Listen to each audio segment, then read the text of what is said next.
Have you ever been in a conversation where you felt like no one was really listening? Maybe you've been brushed off or your thoughts dismissed like they didn't matter. What if I told you that the way you speak and present yourself could be the reason for this? It's easy to blame others when you feel disrespected, but have you ever stopped to consider if your own habits might be contributing to the problem? The truth is, respect isn't something that's freely given, it's something you earn through your actions, your words, and your presence. Imagine being the person who walks into a room and immediately commands attention without saying a word. It's not magic, it's the way you handle yourself. Today, let's break down the subtle habits that might be sabotaging your respect and how you can shift them for a better, more respected version of yourself. Respect is something we all desire, yet many unknowingly sabotage it through everyday actions. Ever had the feeling that people dismiss your thoughts or talk over you, leaving you feeling invisible? Well, it might not be them, it could be the habits you're unconsciously reinforcing. You see, respect isn't just handed to you, it's earned. The way you present yourself, the words you use, and how you carry yourself in tough situations all play a role in how others perceive you. If you've ever felt like you're being ignored or not taken seriously, chances are you're guilty of a few common habits that may be pushing people away. It's easy to point fingers at others, but it's worth reflecting on how your own behavior could be affecting how people treat you. Let's dive into the habits that make people respect you less. One of the biggest culprits: bragging about yourself. Confidence is quiet. Insecurity is loud. The more you try to impress others, the less impressive you appear. Think about it, have you ever noticed how those who brag the most often have the least to show for it? Maybe it's the guy who constantly tells you about his six-figure business, or the friend who can't stop talking about their luxury vacations and expensive watches. Deep down, they're not boasting, they're craving validation.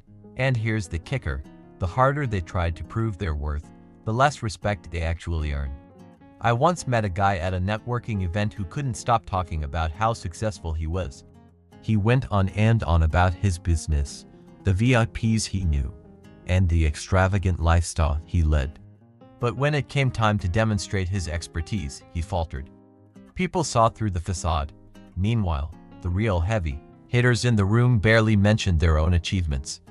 They asked insightful questions, listened intently, and let their quiet confidence do the talking. Here's the reality: people respect results, not words. If you're truly successful, others will notice. There's no need to spell it out for them. The moment you start listing your accomplishments unprovoked, you're actually losing the battle for respect. If you want to be admired, let your actions speak for themselves. Why do people feel the need to brag? It's often a defense mechanism for insecurity. In a world where social media has turned everything into a competition, many feel pressured to showcase their best moments, constantly striving for approval. When you brag, you're signaling a need for validation. But here's the thing: people don't respect those who need constant reassurance. They respect those who operate with quiet confidence. Consider the great leaders and thinkers in history. How often did they go around boasting about their achievements? Hardly ever. Why? Because true power doesn't beg for recognition. It lets its actions do the talking. So, how does bragging backfire? You might think that talking about your successes makes you stand out, but it often has the opposite effect. It turns conversations into one-sided monologues, and instead of coming across as confident, you appear insecure. Bragging is a sign of needing others to validate your worth, and it attracts the wrong people. If your success is your entire identity, you'll only draw those who care about status, not genuine connection. When you constantly talk yourself up, you create a kind of pressure that can be difficult to manage.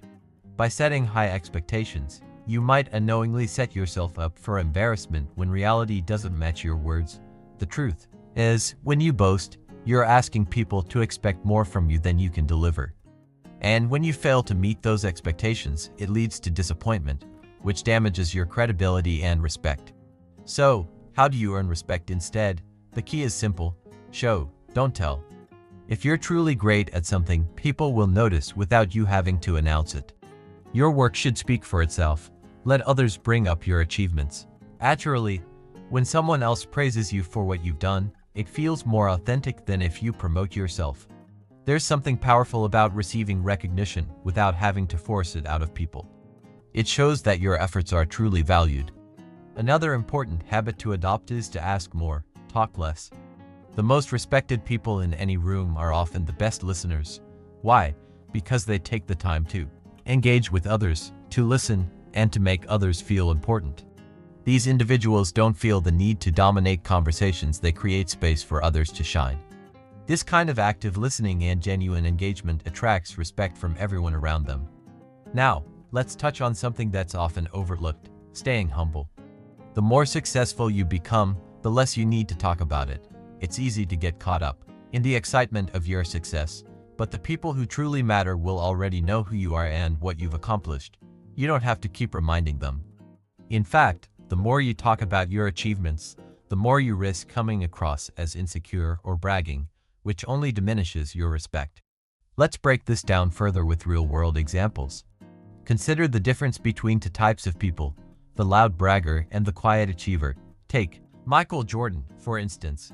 Did he constantly boast about his skills on the court? Absolutely not. He let his performance speak for itself. When you think of Michael Jordan, you think of his unparalleled skill, not the endless boasting about how great he was. Now, contrast that with people who talk endlessly about their potential but never follow through. The difference is glaring. People respect those who let their actions do the talking, not those who only talk about what they could do. In the business world, the most respected CEOs don't need to constantly remind people of their status.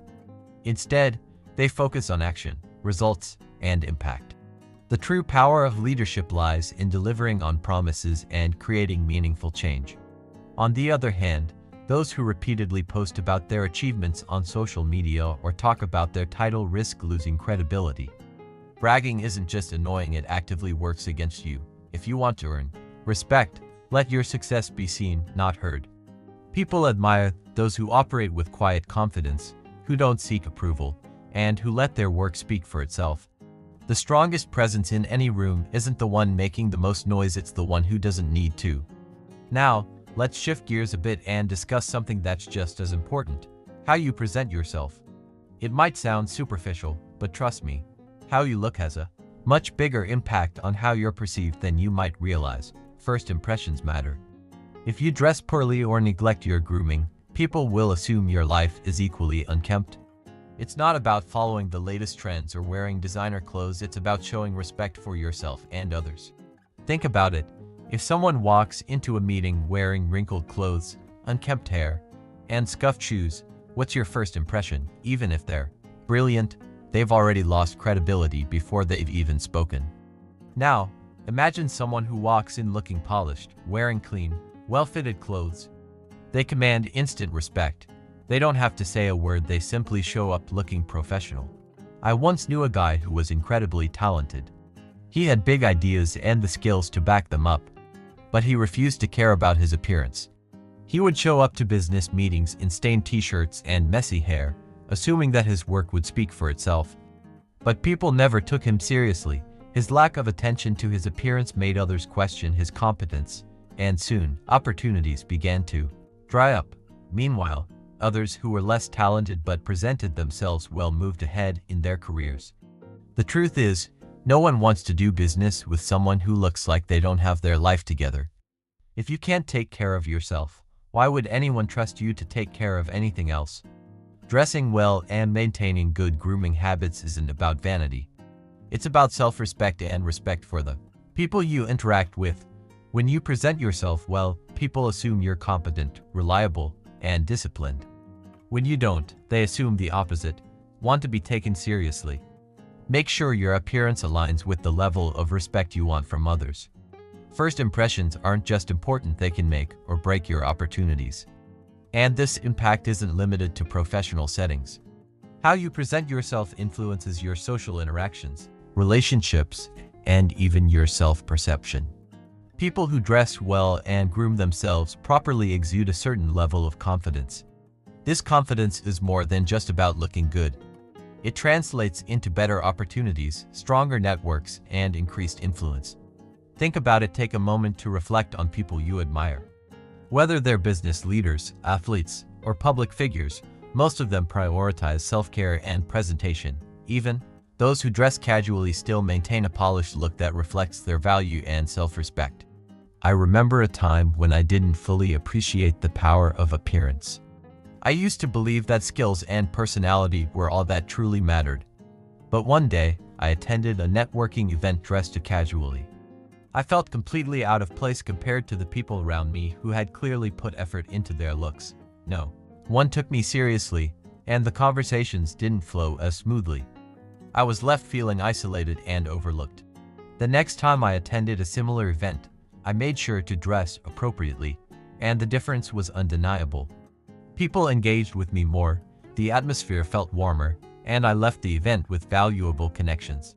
This experience taught me a powerful lesson.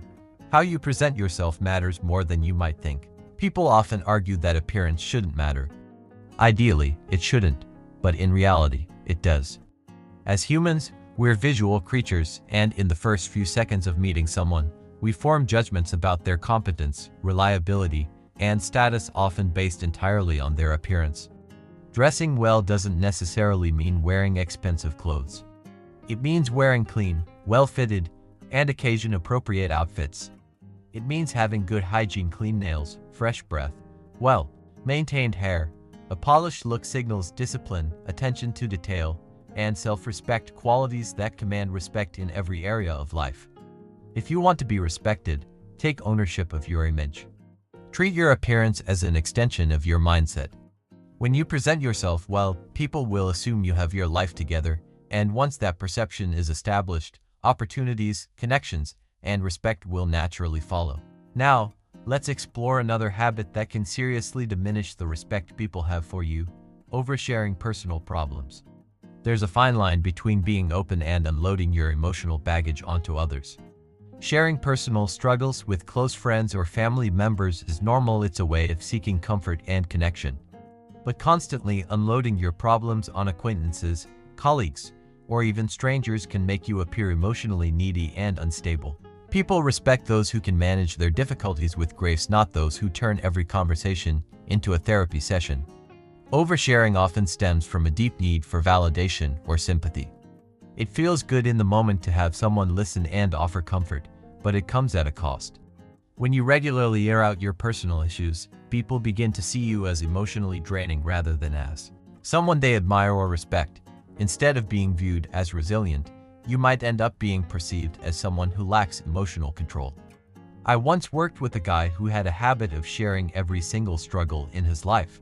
Whether it was his financial troubles, his failed relationships, or even minor inconveniences like his coffee order being wrong, he would tell everyone. At first, people were sympathetic, but over time, they started avoiding him. He didn't realize that his constant venting was pushing people away. No one wants to be around someone who brings negativity into every conversation. Eventually, he found himself isolated, not because people didn't care, but because they were exhausted from constantly being his emotional crutch. Respect comes from the way you handle your problems, not from the problems themselves. If you're always talking about your hardships, people will start to assume you can't handle them. On the other hand, if you maintain a strong, composed demeanor even during tough times, people will admire your resilience. This doesn't mean you should suppress your emotions or never seek support. It means being mindful of when, where, and with whom you share your struggles. Some of the most respected people in history endured unimaginable hardships, but they chose to carry themselves with dignity. Instead of burdening others with their struggles, they became sources of inspiration by handling adversity with grace. By doing so, they inspired others to face their own challenges with strength and resilience. People who dress well and groom themselves properly exude a certain level of confidence. This confidence is more than just about looking good. It translates into better opportunities, stronger networks, and increased influence. Think about it. Take a moment to reflect on people you admire. Whether they're business leaders, athletes, or public figures, most of them prioritize self-care and presentation. Even those who dress casually still maintain a polished look that reflects their value and self-respect. I remember a time when I didn't fully appreciate the power of appearance. I used to believe that skills and personality were all that truly mattered. But one day, I attended a networking event dressed casually. I felt completely out of place compared to the people around me who had clearly put effort into their looks. No one took me seriously, and the conversations didn't flow as smoothly. I was left feeling isolated and overlooked. The next time I attended a similar event, I made sure to dress appropriately, and the difference was undeniable. People engaged with me more, the atmosphere felt warmer, and I left the event with valuable connections. This experience taught me a powerful lesson. How you present yourself matters more than you might think. People often argue that appearance shouldn't matter. Ideally, it shouldn't, but in reality, it does. As humans, we're visual creatures, and in the first few seconds of meeting someone, we form judgments about their competence, reliability, and status, often based entirely on their appearance. Dressing well doesn't necessarily mean wearing expensive clothes. It means wearing clean, well-fitted, and occasion-appropriate outfits. It means having good hygiene, clean nails, fresh breath, well-maintained hair. A polished look signals discipline, attention to detail, and self-respect, qualities that command respect in every area of life. If you want to be respected, take ownership of your image. Treat your appearance as an extension of your mindset. When you present yourself well, people will assume you have your life together, and once that perception is established, opportunities, connections, and respect will naturally follow. Now, let's explore another habit that can seriously diminish the respect people have for you: oversharing personal problems. There's a fine line between being open and unloading your emotional baggage onto others.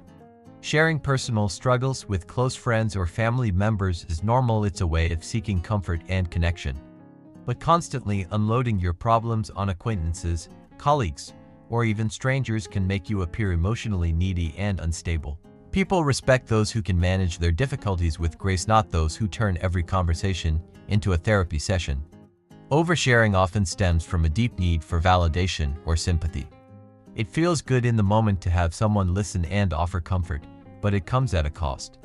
When you regularly air out your personal issues, people begin to see you as emotionally draining rather than as someone they admire or respect. Instead of being viewed as resilient, you might end up being perceived as someone who lacks emotional control. I once worked with a guy who had a habit of sharing every single struggle in his life. Whether it was his financial troubles, his failed relationships, or even minor inconveniences like his coffee order being wrong, he would tell everyone. At first, people were sympathetic, but over time, they started avoiding him. He didn't realize that his constant venting was pushing people away. No one wants to be around someone who brings negativity into every conversation. Eventually, he found himself isolated, not because people didn't care, but because they were exhausted from constantly being his emotional crutch. Respect comes from the way you handle your problems, not from the problems themselves. If you're always talking about your hardships, people will start to assume you can't handle them. On the other hand, if you maintain a strong, composed demeanor even during tough times, people will admire your resilience. This doesn't mean you should suppress your emotions or never seek support. It means being mindful of when, where, and with whom you share your struggles. Some of the most respected people in history endured unimaginable hardships, but they chose to carry themselves with dignity. Instead of burdening others with their struggles, they became sources of inspiration by handling adversity with grace. By doing so, they inspired others to face their own challenges with strength and resilience. Have you ever found yourself in a heated moment, wishing you had just taken a moment to gather your thoughts before responding? That brief pause could make all the difference between saying something you regret or handling the situation with grace. When emotions run high, it's easy to react impulsively, but taking a moment to think before you speak allows you to respond thoughtfully and avoid escalating the situation. Another useful strategy in these moments is to focus on facts, not feelings. When you're in an argument, it's important to stick to the logic of the situation rather than letting emotions dictate your words. Instead of saying something like, "You always disrespect me," try saying, "In our last 3 meetings, you interrupted me multiple times. Can we work on communicating better?" This shifts the conversation from emotional accusations to constructive problem solving. People respect those who can argue with intelligence, not emotion. In relationships, friendships, and professional settings, emotional control is a sign of strength. If you want others to respect you, learning to master your emotions is crucial. This doesn't mean suppressing them, it means regulating them. The person who can stay calm in the face of chaos often holds the upper hand. Another key aspect of emotional control is your body language. Even if you manage to keep calm in your words, your body can still betray your emotions. Avoid crossing your arms, clenching your fists, or rolling your eyes. These actions send nonverbal signals of aggression or frustration, and people will pick up on them. Instead, try to maintain steady eye contact, keep your voice even, and use open gestures. When you appear composed, people will assume you're in control, even if your emotions are running wild on the inside. Remember, emotional control isn't about bottling up your feelings. It's about choosing the right time and place to express them. If a conflict leaves you feeling frustrated, vent privately. Write your thoughts down, talk to a trusted friend, or even exercise to release tension. This helps prevent emotional buildup and allows you to approach future conflicts with clarity and control. The loudest person in the room is rarely the most respected. The one who speaks with control, reason, and confidence is the one who commands attention. When you master your emotions, you master your life. Now, let's dive into another crucial trait, resilience. People admire those who can weather the storm and keep going, even when the going gets tough. If you quit at the first sign of resistance, you're unlikely to earn the respect you want. Think about the last time you saw someone give up on a goal. Maybe they started a business, hit a few roadblocks, and immediately gave up. Or maybe they promised themselves they'd get in shape, but after just 2 weeks of discomfort, they gave up and returned to old habits. What was your reaction? Did you respect their decision, or did you see them as weak and undisciplined? Be honest. The truth is, quitting is a habit, just like perseverance. The more you quit, the easier it becomes. People notice patterns in your behavior.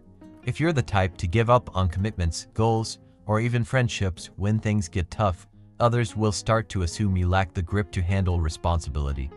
And that makes you easy to overlook, easy to dismiss, and ultimately easy to disrespect. I had a friend in college who constantly talked about his big dreams. One month, he was obsessed with starting a YouTube channel, but he gave up after just 2 videos because the algorithm wasn't in his favor. The next month, he dove into day trading, but after losing $100, he quit, claiming the market was rigged. A few months later, he swore he'd hit the gym and bulk up, but after 2 weeks, he decided he was too busy.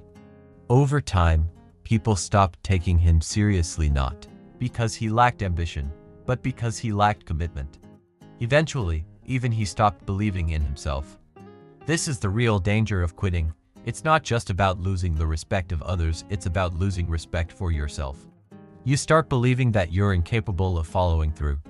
You reinforce the idea that when things get tough, quitting is an option. Over time, this mindset affects every aspect of your life, your relationships, your career, and your personal growth. Now, let's be clear. There is a difference between strategically walking away from something that no longer serves you and quitting because it's difficult. Leaving a toxic relationship, that's wisdom. Adjusting your business strategy, that's smart. But giving up just because something is hard, that's where the problem lies. Effort, patience, and resilience, these are the qualities that earn respect. But here's the truth. Weakness is obvious to others, and they can see it. When you give up at the first sign of resistance, when you quit because progress is slow, or when no one believes in you, people notice. The strongest individuals aren't the ones who never fail, they're the ones who refuse to stay down, no matter how many times life knocks them down. Before you quit, take a moment to ask yourself, what message are you sending to the world? More importantly, what message are you sending to yourself? Every time you push through discomfort, you prove to yourself and others that you're someone who can be counted on. And that kind of person, they command respect, without even trying. Now, let's talk about a behavior that is often overlooked but incredibly damaging, using people for personal gain. We've all encountered that one person who only reaches out when they need something. Suddenly, they're your best friend when they want a favor, an introduction, a connection, or just your time. But when you need something from them, they vanish, leaving you wondering if they were ever truly a friend to begin with. If you're honest, you've probably been that person at some point too. It's easy to get caught up in the mindset of using others to get ahead. You see someone who has something you want, and instinctively, you think, This is my chance to get ahead. But here's the kicker. Every single time you use someone, you silently erode the foundation of respect that could have been built with that person. And guess what? That foundation crumbles fast. I'll admit it, I've been that person. I found myself justifying my actions, telling myself, I'll help them out, and they'll help me in return. I made a few calls, took a few favors, and felt like I was getting ahead. But here's the truth. Every time I used someone, I felt this growing emptiness inside. It's the shallow satisfaction of winning a battle but losing the war. You might gain a little ground in the short term, but eventually, people see through the act. Think about it. How many times have you been approached by someone who only cares about your network, your skills, or what you can offer? It's uncomfortable, right? You can almost see the gears turning in their head, thinking, what can I get from this person? It feels fake, and you know what? People can sense it. When you act like this, it's not just about losing respect from others, it's about what happens to you. You become someone who's always playing the game of manipulation, constantly taking, never giving. And before you know it, you find yourself isolated, surrounded by people who only want something from you but don't truly value you. Let me be clear. If you're only offering your time, energy, or help because you're hoping for something in return, you're setting yourself up for failure. Respect is earned by what you give, not what you take. When your primary motivation is self-interest, no matter how hard you try to disguise it, people will start distancing themselves. Sure, you might get a few yeses in the short term, but in the long run, those same people will see through your act. The moment you stop being useful to them, they'll move on and you'll be left behind. I used to think this was just how the game was played. After all, the successful people I saw seemed to do it all the time. You see it in business, politics, and social circles. People use others for access, leverage, and growth. It feels like the norm, but here's the truth. It's all a false sense of success. Yes, you might climb the ladder temporarily, but at what cost? In the end, the people who truly earn respect are the ones who treat others with integrity, who offer help without expecting anything in return. They create real, meaningful relationships that stand the test of time. As we move forward, let's dive deeper into the idea of creating genuine, respectful connections with others. The true path to success is built on collaboration, trust, and giving, not taking. Using people for your own benefit might give you temporary advantages, but eventually, you'll find yourself surrounded by nothing but hollow relationships. When you take advantage of others, it's only a matter of time before they see you for what you really are, a user. And let's face it, that's not the kind of person anyone respects. People might help you once, but when they realize you're only interested in what you can get from them, they'll pull back. Sometimes they'll do it silently, sometimes bluntly, but always, it's a clear sign that you've lost something much more valuable than what you gained. What you might not realize is that people who use others tend to be lonely. Why? Because once you've taken everything someone has to offer, there's no real connection left. You're left with nothing but hollow relationships that lack depth or trust.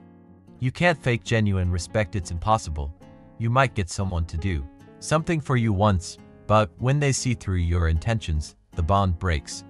And once that happens, no matter how hard you try, you can't rebuild the trust that was lost. But here's where the Stoic shift comes into play. The Stoics didn't view relationships as mere means to an end. Instead, they believed in giving without expecting anything in return. The respect you earn in life is not through taking, it's through contributing. It's the people who genuinely help others, not because they want something back, but because it's in their nature, who build the deepest and most lasting relationships. This shift from using people to valuing them for who they are, regardless of what they can do for you, makes all the difference. When you stop seeing others as tools for your success and start valuing them for their inherent worth, your entire world changes. People actually want to be around you. You start attracting real, meaningful connections, and those relationships, they will respect you in ways you never thought possible. The world around us teaches us to take, whether it's favors, opportunities, or connections. It's easy to fall into the trap of using others to climb the ladder. But real respect isn't earned by taking, it's built by what you give and how you treat people. When there's nothing in it for you, that's when you begin to truly build meaningful relationships. Sure, using people might get you ahead for a while. You might get a few quick wins, some opportunities, and maybe even a few favors. But in the long run, it leaves you with nothing. No real relationships, no trust, and no lasting respect. People aren't blind, they see when they're being used, and once they do, they'll ever truly respect you again. It's a hard truth, but it's necessary for growth. So, how do you change this? Start giving. Start showing up with authenticity. Stop looking at every interaction as a transaction. Build relationships based on trust, not what you can gain from others. The only way to keep respect is by being someone truly worth respecting. It's not about what you take, it's about what you give and how you treat the people around you. As we move forward, let's explore how you can cultivate authenticity and integrity in your relationships. True respect comes from being genuine, and when you start living with that in mind, the people who matter will naturally respect you in ways you'd never experienced before.